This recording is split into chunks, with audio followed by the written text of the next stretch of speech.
नमस्कार साथियों, मैं कौशल शर्मा स्वागत करता हूं आपका आपके अपने YouTube चैनल स्टडी प्लेस पर। जैसा कि आप सभी को जानकारी है कि 1 अगस्त मंगलवार से आपकी प्रीवियस ईयर क्वेश्चन की श्रृंखला शुरू होनी थी, जो कि आप मेरे द्वारा शुरू कर दी गई है। और पिछले 2 क्लासेस आपकी हो भी चुकी हैं। मंगलवार और बुधवार को आपकी क्लासेस हो चुकी हैं। इनको जाकर के मैं लिंक डिस्क्रिप्शन में पेस्ट कर दूंगा या अभी भी आपको शो हो जाएगा, उसको आप देख लीजिएगा जाकर के। आज मैं आपके लिए लेके आया हूँ हिंदी के महत्वपूर्ण प्रश्न, जो कि आरओ में पूछे गए हैं, विगत परीक्षाओं में पूछे गए प्रश्न हैं। और आज का टॉपिक रहेगा विशेषण विशेष से संबंधित जो प्रश्न आपको पूछे गए हैं परीक्षाओं में, वह आपको प्रश्न आज कराए जाएंगे। 10 क्वेश्चंस आपको इस टॉपिक से आते हैं। तो आज का टॉपिक रहेगा विशेषण विशेष। चलिए आज की क्लास शुरू करते हैं। उससे पहले हमें जानना होगा कि विशेषण विशेष है क्या, विशेषण किसे कहते हैं, विशेष से कैसे कहते हैं, ये जानना हमें जरूरी है। तो आगे चलते हैं। विशेषण और विशेष की अगर बात करें तो ऐसे शब्द या ऐसे पद जो संज्ञा या सर्वनाम की विशेषता बताते हैं, या किसी वस्तु प्राणी का रंग, भेद, अवस्था, आकार, इन सब की जानकारी जो देते हैं वह विशेषण कहलाते हैं। या फिर सभी प्रकार की संज्ञाओं के साथ विशेषण लगाकर उनके गुण, परिमाण या फिर संख्या का बोध की जानकारी हमें हो जाए, तो उन शब्दों को, जिन शब्दों को प्रयोग किया जाता है संज्ञाओं के साथ, उन शब्दों को विशेषण कहते हैं या उन पद को विशेषण कहते हैं। अगर संक्षेप में कहें या एक लाइन में हम कहें तो वह कहेंगे कि अतः वह शब्द या ऐसे विशेषण जो संज्ञाओं की विशेषता बताते हैं विशेषण कहलाते हैं, ऐसे हम कह सकते हैं। अगर विशेषण की हम बात करें तो विशेषण जो है मुख्यतः 4 प्रकार के डिवाइड किए गए हैं। जैसे आगे में एक चार्ट में लेके आया हूं आप लोगों के लिए, विशेषण से संबंधित है। जो शब्द या सर्वनाम की विशेषता, गुण, दोष, संज्ञा, परिमाण, रंग, आकार, दशा आदि के बताए या उनकी जानकारी दे, वह शब्द क्या कहलाते हैं, विशेषण कहते हैं। विशेषण के 2 भेद होते हैं, सार्वनामिक विशेषण, गुणवाचक विशेषण, संख्यावाचक विशेषण और परिमाणवाचक विशेषण। अगर परिमाणवाचक विशेषण की बात करें, ये आगे फर्दर डिवाइड किया जाता है। 2 विशेषण में डिवाइड हो जाता है, निश्चित और अनिश्चित वाचक। निश्चित जैसे कि अगर हम माने कि कोई भी वस्तु हम माप सकते हैं, तोल सकते हैं, तो इसको परिमाणवाचक कह सकते हैं। जैसे 1 मीटर कपड़ा दे दो, तो इसको माप लिया हमने 1 मीटर में, तो क्या हो गया, निश्चित परिमाणवाचक हो गया। अनिश्चित परिमाणवाचक यानी कि ऐसा परिमाण या कि ऐसी वस्तु जिसको हम माप तोल नहीं सकते। जैसे कुछ दूध दे दो, अब दूध कितना दे दो वो तो बताओगे ना, आपको 1 लीटर दे दो, 2 लीटर दे दो, लेकिन आपने कुछ दूध दे दो, ठीक है, तो ये क्या हो गया, अनिश्चित हो गया। सामने वाले को पता ही नहीं लग रहा है कि कितना देना है, ठीक है, तो ये अनिश्चित परिमाण में हम ज्ञात कर सकते हैं। सर्वनाम की बात करें, सर्वनाम की जैसे ये, कैसा, वैसा, राम कैसा है, ठीक है, ये ऐसा है, या ये इस प्रकार के जो शब्द लगते हैं, वाक्यों में प्रयोग होते हैं, ये सार्वनामिक विशेषण कहलाते हैं। संख्यावाचक विशेषण की बात करें तो संख्यावाचक विशेषण जो है वो फर्दर डिवाइड हो जाते हैं 5 में। 5 प्रकार के डिवाइड हो जाते हैं, जिनको गणनावाचक, आवृत्तिवाचक, क्रमवाचक, समुदायवाचक या प्रत्येक बोधक में डिवाइड किया जाता है। गणनावाचक जिनकी हम गणना कर सकते हैं, गणना भी 2 प्रकार से की जाती है, पूर्णांक और अपूर्णांक में। पूर्णांक यानी कि जैसे 1, 2, 3, 4, या कमरे में 4 बच्चे हैं, तो बच्चे की संख्या कितनी है, 4, यानी कि कितने हैं, 4 हैं। तो ये 4 जो हो गया वो संख्यावाचक में भी गणनावाचक सर्व विशेषण हो गया, तो गणनावाचक का भी पूर्णांक हो गया, पूर्णांक वाचक विशेषण हो गया, ठीक है। अपूर्णांक जैसे कि 1.5, 2, 2.5, इस प्रकार की जो गणना आ जाती है कि 1.5 किलो आलू दे दो, तो निश्चित तो है कि 1.5 किलो आलू दे दो, हमने माप लिया, तौल लिया, लेकिन कितना हो गया, निश्चित हो गया, तो ये परिमाण में चला जाएगा, लेकिन है किस प्रकार का, अपूर्णांक हो गया, ठीक है। इसी प्रकार के गणना में भी अपूर्णांक होते हैं। क्रमवाचक की बात करें, पहला है कि राम अपनी कक्षा में प्रथम आया है या तृतीय आया है, तो ये क्या उसका स्थान हो गया, क्रम हो गया कि सभी बच्चों में तीसरा स्थान है उसका। इस प्रकार से आवृत्तिवाचक इनके दोगुना, तीन गुना, चार गुना। आप कहते हो कहीं पे जाके ना, उसको जितना दिया उसका दुगना मुझे दे दो। या किसी दुकान पे आप जाते हो, किसी पास में दूसरा बंदा व्यक्ति खड़ा है, उसने कहा 1 किलो मुझे चीनी दे दो। आप भी कह रहे हो कि इसको जितनी दे रहे हो उसकी दुगनी मुझे दे दो, तो दुगनी जो होगी यानी कि 2 किलो चीनी, आपने 2 किलो सीधे ना कहते क्या कह दिया, दुगनी कर दो या 3 गुनी दे दो, यानी कि इसको आवृत्ति कर दी, बार बार कर दी कि 1 किलो, 2 किलो को 3 किलो, तो 3 किलो 3 बार तुलवाने की बजाय आपने 3 गुनी कह दी उसको, तो इसको आवृत्ति आ जाती है, तो इसको आवृत्तिवाचक कहते हैं। फिर है समुदायवाचक। समुदायवाचक में समूह आ जाता है। जैसे कहीं पर 4 व्यक्ति खड़े हैं तो वो कहते हैं चारों वहां खड़े हैं, या वो दोनों वहां खड़े हैं। तो इन दोनों या चारों जो शब्द है वो प्रकार जो कहलाता है वो समुदायवाचक में आ जाता है। प्रत्येक बोधक में ऐसा शब्द या ऐसा संज्ञा से लगा हुआ पहले शब्द जो एक का बोध कराता हो, कि वहां पर एक व्यक्ति है, इसका हर एक, प्रत्येक। जैसे कहीं पर अब कथा वाचन हो रहा हो और उसमें बहुत सारे व्यक्ति बैठते हैं, कथा का श्रवण करते हैं, कथा श्रवण करने के बाद प्रसाद वितरण होता है, तो कहा जाता है कि हर एक को प्रसाद दिया गया। तो जो हर एक शब्द लगा है यही एक प्रत्येक बोधक कहलाता है, यानी कि एक का बोध करा, यानी कि एक एक व्यक्ति को प्रसाद मिला है। ठीक है, तो ये जो उपयोग हुआ है हर एक शब्द या प्रत्येक शब्द, ये प्रत्येक बोधक का कर रहे हैं कि एक व्यक्ति का जानकारी देता है। ठीक है, अब हम बात करते हैं कि इसके साथ जो विशेषण के भेद तो हमें पता पड़ गया, 4 प्रकार के होते हैं, सार्वनामिक विशेषण, गुणवाचक विशेषण, संज्ञावाचक विशेषण या परिमाणवाचक विशेषण। परिमाणवाचक 2 प्रकार के हो जाते हैं आगे, निश्चित परिमाणवाचक और अनिश्चित परिमाणवाचक। संख्यावाचक आगे 4 डिवाइड में या 5 डिवाइड में मुख्यतः विभाजित हो जाते हैं, जो कि कहलाते हैं गणनावाचक, क्रमवाचक, आवृत्तिवाचक, समुदायवाचक तथा प्रत्येक बोधक। गुणवाचक की जो कि हम रंग आकार बताया जाएगा, कैसा है व्यक्ति वो बताया जाएगा, तो इसमें गुण आ गई, उसकी गुण बताए गए हैं कि वो कितना अच्छा है या कितना खराब है, उसकी विशेषता बताई जा रही है। सार्वनामिक विशेषण, ये व्यक्ति कैसा है, ये कैसा, जैसा, ये जो चीजें लग रही हैं ये सार्वनामिक विशेषण के अंतर्गत आती है। ठीक है, विशेषण से संबंधित 2 मुख्यतः और जुड़े हुए पद होते हैं जिनको हम विशेष या प्रविशेषण कहते हैं। इनकी विशेषण विशेष्य के टॉपिक में 3 चीजें मेन होती हैं, विशेषण मेन होता है, विशेष्य मेन होता है और प्रविशेषण मेन होता है। कभी कभी क्या होता है कि हमें विशेषण की भी विशेषता बतानी पड़ती है, इनकी एक तो वह शब्द जो संज्ञा की विशेषता बता रहा हो और एक वह शब्द जो विशेषण की भी विशेषता बता रहा हो, यानी कि उसकी विशेषता बता रहा है जो संज्ञा की विशेषता बता रहा हो। तो वह शब्द कैसे हो जाएंगे, उन शब्दों को हम प्रविशेषण शब्द कहते हैं।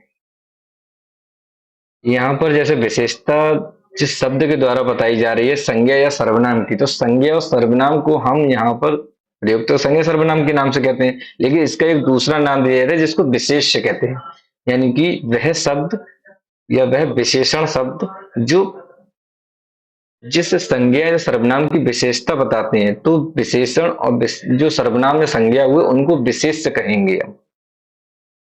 ठीक है, जैसे मैं आगे एग्जाम्पल के तौर पर बताना चाहूंगा, यहाँ पर हम क्वेश्चन को अभी शुरू करते हैं, फिर मैं आपको एक बताऊंगा, जानकारी दूंगा इसके बारे में भी। तो आज का प्रश्न अगर रहेगा तो यहाँ पर पहला ही प्रश्न कह रहा है कि विशेषण शब्द का चयन कीजिए। विशेषण शब्द का चयन कीजिए, यहाँ पर 4 प्रश्न दिए गए हैं। अगर मैं आपको दिखाऊंगा, यहाँ पर 4 प्रश्न है। सरपंच लिखा गया है, ठीक है, पांचवा लिखा है, पहुंच लिखा है और प्रपंच लिखा है। आपको सारे ही शब्द ऐसे लग रहे हैं कि किसी न किसी की विशेषता बता रहे हैं। जैसे वह पहुंच गया तो क्रिया की विशेषता बताया है, तो ये पहुंचना जो होगी वो क्रिया विशेषण हो जाएगी। यहाँ पर क्यों पहुंच कहाँ पे लगेगा, पहुंच वहां लगेगा जहाँ गया। गया क्या है, एक क्रिया है, तो क्रिया की विशेषता कौन बता रहा है, पहुंच बता रहा है, तो इसीलिए ये जो हो जाएगी ये क्रिया विशेषण हो जाएगी। सरपंच, सरपंच एक पद होता है, सरपंच है एक पद है, ये कोई विशेषता नहीं बता रहा कि वह व्यक्ति सरपंच है, तो ये विशेषता नहीं, ये पद बता रहा है कि भाई उसका पद ये है। प्रपंच, प्रपंच यानी कि आपके जो मन द्वारा या किसी व्यक्तियों द्वारा प्रपंच रचे जाते हैं, वो चीजें हैं। ये प्रपंच कोई इस प्रकार का विशेषण नहीं होता है, ठीक है, नहीं किसी संज्ञा के साथ ये यूज हो सकता है। तो प्रपंच इस प्रकार का शब्द नहीं है। यहाँ पर जो शब्द होगा आपको वो होगा पांचवा। क्या रहेगा शब्द? पांचवा। जैसे मैंने अभी आपको बताया कि पांचवा जो शब्द होगा वो कौन सा शब्द होगा? पांचवा जो शब्द होगा वह शब्द होगा क्रमवाचक, यानी कि संख्यावाचक सर्व विशेषण है, संख्यावाचक का भी संख्यावाचक का भी क्रमवाचक विशेषण ये कहलाता है। ठीक है, अगले प्रश्न की ओर चलते हैं। अगला प्रश्न है ऋषि। ऋषि शब्द संज्ञा एक शब्द है, शब्द से ऋषि शब्द से विशेषण क्या बनेगा? अब कुछ शब्द ऐसे भी आते हैं कि हम किन शब्दों से विशेषण बना सकते हैं। तो यहाँ पर बहुत ही आसान है। ऋषि कल्प कुछ होगा नहीं, वैसे कल्प अगर ऋषि के साथ कल्प अगर आप लगा दोगे तो कालवाचक कह सकते हैं, लेकिन कालवाचक कोई विशेषण होता है क्योंकि ये गुणवाचक के अंतर्गत आ जाता है। ठीक है, लेकिन यहाँ पर हम इसको नहीं लेंगे क्योंकि इसके साथ ये जो शब्द है वो बनेगा ही नहीं इस प्रकार से। ऋषिवत भी नहीं होता है, ऋषि तुल्य नहीं होता है। यहाँ पर जो शब्द बनेगा आपको वो ऋषि बनेगा। ऋषि संज्ञा शब्द से विशेषण अगर बनाना होगा तो उस विशेषण शब्द का जो होगा वो आर्ष होगा। क्या होगा? आर्ष होगा। व्याकरण की दृष्टि से जो नीचे दिए गए शब्द हैं उनमें से विशेषण शब्द नहीं है, ये ध्यान रखिए। यहाँ पर ज्यादातर यहाँ पर हम गलती करते हैं, हम सीधे पढ़ लेते हैं व्याकरण की दृष्टि से कौन सा शब्द विशेषण है, हम लगा देते हैं भयभीत, लगा देते हैं भीरु, लगा देते हैं निर्भीक। लेकिन उसने पूछा क्या है, इस पर ध्यान देना है आपको। आपको इस पर ध्यान देना है कि ये पूछा क्या है। यहाँ पर आपसे पूछा गया कि विशेषण नहीं है। अगर विशेषण नहीं पूछा है तो नहीं, इस शब्द पे हमें ध्यान देना है। तो जो नहीं है वो है डर या भय। निर्भीक है, राम निर्भीक है। इस सेंटेंस में निर्भीक जो राम की विशेषता बता रहा है, राम कैसा है? निर्भीक है। ऐसे ही शेर के आ जाने से वह भयभीत है, तो वह कैसा है? भयभीत है। तो भयभीत भी यहाँ पर क्या हो गया? विशेषण हो गया। ऐसे भीरू भी भयभीत का ही पर्यायवाची है। ओके, तो इसने पूछा है कि नहीं कौन सा, विशेषण कौन सा नहीं है। तो विशेषण की अगर बात करें तो विशेषण जो होगा हमारे साथ ये हो जाएगा भय। ये भय विशेषण नहीं, ये खुद एक संज्ञा है। ठीक है, अगले प्रश्न पे चलते हैं। अगले प्रश्न में एक प्रतिभा संपन्न छात्र है।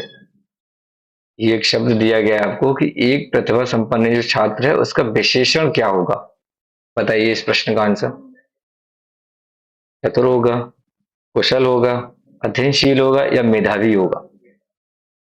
एक प्रतिभा संपन्न छात्र, एक शब्द दिया गया है आपको, या कह सकते हैं फ्रेज दिया गया है आपको, एक प्रतिभा संपन्न छात्र का विशेषण क्या है? इसका विशेषण क्या बनेगा?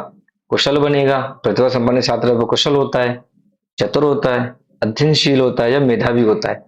तो अधिकतर हम जो कहते हैं प्रतिभा संपन्न छात्र को मेधावी छात्र कहा जाता है। तो इसका विशेषण क्या होगा? मेधावी से छात्र, यानी कि राम अपनी कक्षा का मेधावी छात्र है, यानी कि प्रतिभा संपन्न छात्र है।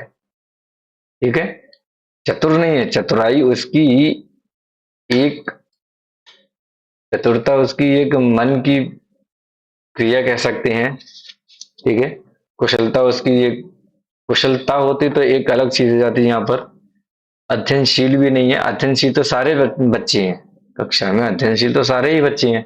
तो यहाँ पर जो मेधावी की तुलना की जाएगी तो मेधावी जो है वो आपको उचित ढंग से बताएगा कि मेधावी ही यहाँ पर सही बैठ रहा है। ठीक है, अगला प्रश्न नीली साड़ी। एक शब्द दिया गया कि नीली साड़ी में कौन सा विशेषण है? संख्यावाचक विशेषण है, परिमाणवाचक विशेषण है, सार्वनामिक विशेषण है, गुणवाचक विशेषण है? बताइए। साड़ी में जो नीला शब्द लगा हुआ है या नीली साड़ी कह रहे हैं, तो नीली साड़ी में कौन सा विशेषण है? संख्यावाचक में मैंने आपको बताया संख्याओं से संबंधित होगा, 1 2 या 1.5 2 हो जाएगा, पहला दूसरा तीसरा हो जाएगा, दुगना तिगुना चार गुना हो जाएगा, दोनों तीनों आ जाएगा या हर एक प्रत्येक आ जाएगा। तो ये तो संख्या के वाचक के होते तो इसमें तो नीली साड़ी का कोई मतलब ही नहीं बन रहा है।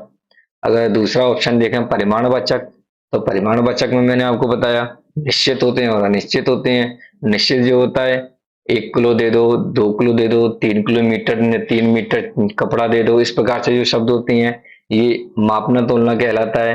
ये निश्चित हो गया। अनिश्चित में कुछ दूध दे दो, दूध देना कितना है ये आपने बताया नहीं तो कुछ हो गया, है ना। तो ये जो परिमाणवाचक में हो जाता है। सार्वनामिक विशेषण, सार्वनामिक मैंने आपको बताया ये है, कैसा, वैसा, जैसा, तो ये शब्द तो आ ही नहीं रहा है इसमें, इस प्रकार के शब्द।